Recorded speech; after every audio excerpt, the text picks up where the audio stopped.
пайыз убагында да Кыргызстан боюнча бир эле завод бар болчу.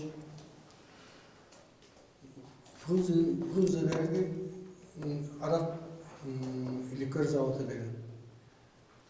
Сиздер билесиздер, билбейсиздер билбейм, бул өкмөттүн балыбы доходу атпайбы, ошонун 37% биздин Кыргызстанга ушу арак, коньяк, анан табеки берчү. Эми ошону сравнение айтып атам силерге. Ал ошол чото иштеп аткан заводду банкрот деп чака менен спиртти чакага коюп суу менен аралаштырган кийинки чыгып аткан эмелерди банкрот болуп эле собственно иштеп кетип атат да. Мынакей бул эң эле жөнөкөй эмеси да маселеси. Эми бул арак заводдун тагдыры биринчи эмеден баштап 96-жылдан башталып кетти да, Акаевдин убагында башталды. Акаевдин убагы анда соттоштук, андан кийин Бакиевдин убагында соттоштук, андан кийин убактылуу өкмөт эмени чыгарды, биз ойлодук, убактылуу өкмөт эмени чыгарды, национализация кылды десек, андагы ал тирегибизде таш капты да, себептегинде бир болор-болбос акчага сатылып кетти. Баалаган баадан 3 эсе төмөн. Биринчи баалаган баасы 60 миллионго кем болуп, экинчи баалаганда 180 миллиондон ашык болуп отурса, ошону 63 миллион сомго сатып алыш бул эме деген сөз. Эме деген эме. Биз бейли акционерлер. Өкмөт ошончо зыян тартып атат да, биздин өкмөт. Ар бир ушул приватизационный эменин баарын ушинтип сатып, ушинтип эметип отурса, биздин Кыргызстан эмне алдыга жылмак беле, жылбайт да. Ошондон бери биз мына чындыкты издеп келебиз. Барбаган жерибизде, жазбаган жерибизде калганбыз. Бүт баягы далилдечи документтердин баары бар. Бир кичине эмени сени угуп, болсо келем ушунун баарын аягына чыгаралы деген бир өкмөт жок. Өкмөттүн бир кишиси жок. Депутаттарга да жаздык, депутаттарга кайса 120 депутаттарга бунун кереги жок экен. Алардын эмелердин жумуштарын бар бөлөк жакта. Кай жерден эмне чыгат ошо жакта. А бизден эчтеке чыкпайт экен. Сизди кантип коркутуп эле ошону айтып коюңуз, кимдер сатып алат ошондо? Биз эме бул жерден пресс-конференция бердик, кайсы жылы болду ошол. Пресс-конференция бергенден кийин мага чалышты. Сени менен соттошобуз деп. Мен айттым, соттошкула, менде документтерин эме бар. Соттошкула дедим, бирок дуктар жеткен жок, мен мага чыгып соттошулган жок. Мына ушул отурган, очерде отурган да, мына бул 4 ай. Жап-жаш келиндер келдир ошол жерге. Завод. Мына азыр элде болуп турабыз. Ошол жанакы акция иштесе, эме завод иштесе, ошол завод канча доход түшсө, ушуларга да кичине канча жардам болот болчу да. Баарыбыз мына пенсионербиз. Андан то, что доход эмес, заводду сатып жок кылдык. Кайрылсак эчтеке чыкпайт. Кудай жалап, Мелис аспекттин эмесин окуп калдыктарынан чыктык кой. Арасооттун эмеси туура эмес болчу, Арасооттун кайра акыйкатка чыгаралы. Бүгүнкү күндүчү биз талап коюп атабыз да.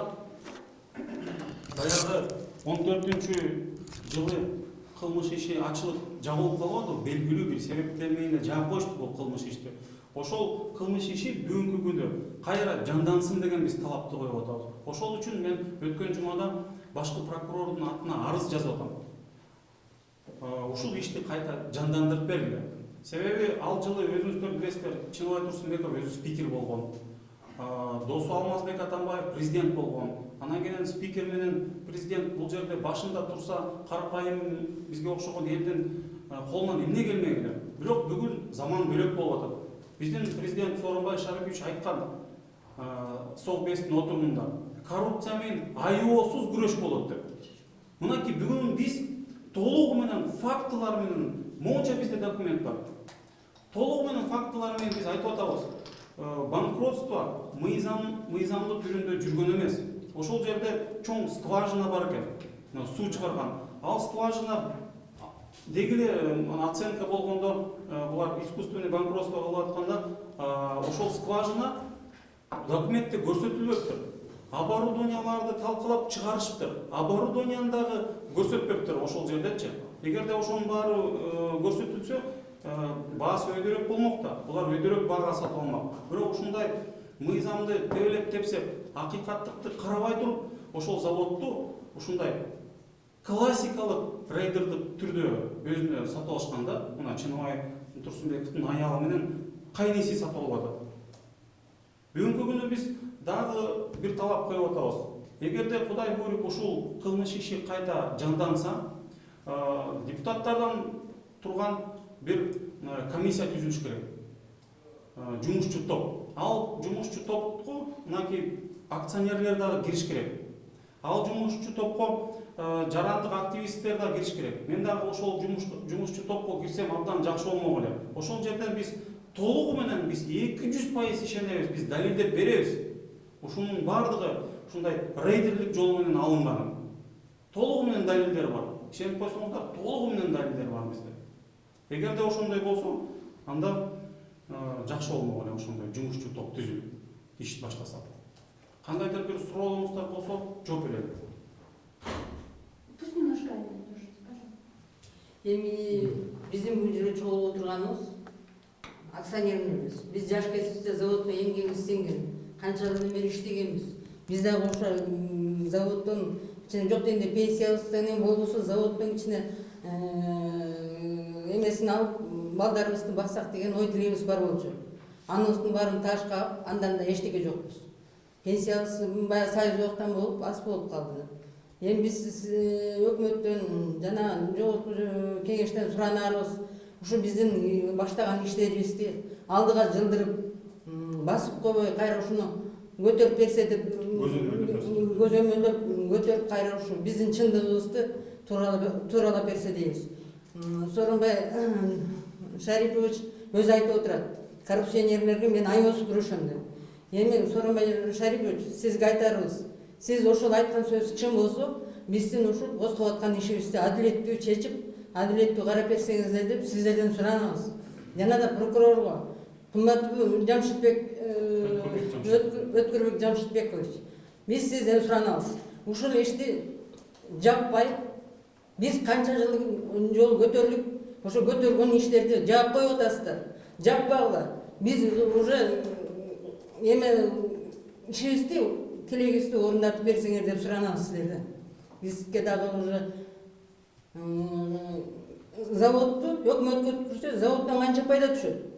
Союз убакта ушу завод эле баксы союзбу. Мына уратып салышты заводду. Эмне өкмөткө пайда түшүп атат? Эчтеке түшкөн жок. Ошон үчүн мен сиздерден чындап элге, бизге окшогон пенсионерлерге кичине карамдуу болсоңор, ушу заводду государствого алып, биздин акциябызды кайтарып, кичине эмесин берсеңер деп биз сиздерден суранабыз. Кымбаттуу бийлик ээлери, биздин сөзүбүздү уккула, биз сиздерге үнүбүздү жеткирели деп ушул жерге келип отурабыз чогуу.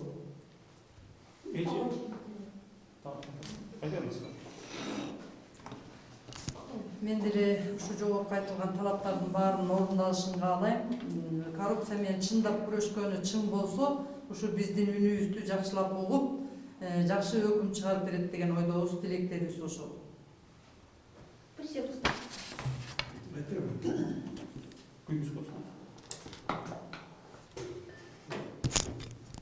Айткандай эле Кубат Казакеев биздин зам директор болуп чал кезде биз 25-20 жашыбыздан келип иштедик, 30-40 жыл иштедик. Ушу эмгек сиңирип, ден соолуктан айрылып ушундай жумушту иштедик. Эми биздин айтып кеткендей эле тилегибиз, суранарыбыз 70% өкмөткө кетсе да 30% биздики да эми бизге берип ушуну бизге жардам кылып караганда. Биздин эмгек сиңирип ушу илкөөрө болчу, бир эле иштебиз, илкөөрө болчу. Ошондо иштеп ушунчалык ден соолуктан кетип ушу мына 30-40 жылдан бери иштеп. Эми суранарыбыз ушу биздин тилегибизди орундатып эми ошо Сооронбай Жээнбековго кайрылабыз ушуну туура чечип, туура карап бизге жардам кылсын. Эми мен дагы бир нерсени эстедим да. Ушул иштер боюнча Ташиевдагы убагында айтып жүргөн. Бай ушул Бишкекский ликероводочный завод БЛВЗ туура эмес сатылып кетти. Бир жерден $300,000 пара алганын билип калганбы, же кандай болгон ушундай фуги тараптан, фонд госимущества тараптан. Ал дагы бул боюнча маселелерди көтөрүп жүргөн. Бул маселе боюнча Текебаев дагы айтып жүргөн. Ай, жанагы мародерлор Атамбаев сенин жаныңда жүрөт деп. Эгерде ушунун баары далилденсе, мынакей ким мародер болгонун дагы белгилесе болот да. Бул эжелер дагы туура айтып атат азыр. Бул жерде өкмөт биринчи чуркаш керек эле. Эгерде өкмөт утуп алса, 70% заводдун акциялары өкмөткө өтөт. Өкмөт байы бүгүнкү күнү 3 эсе, 4 эсе кымбатыраак сатылса болот. Баягы бир болбогон эле тыйындарга сатылып кетпеди убагында. Ошонун баары өкмөткө эле пайдалуу нерсе да. Бул деген жөн эле эжелер болсо, жана мен мындай өзүбүздүн эле коюп, өзүбүздүн жеке кызыкчылыгыбыз биякта жок. Бул жерде мынакей өкмөткө сонун 70% өтүп атат.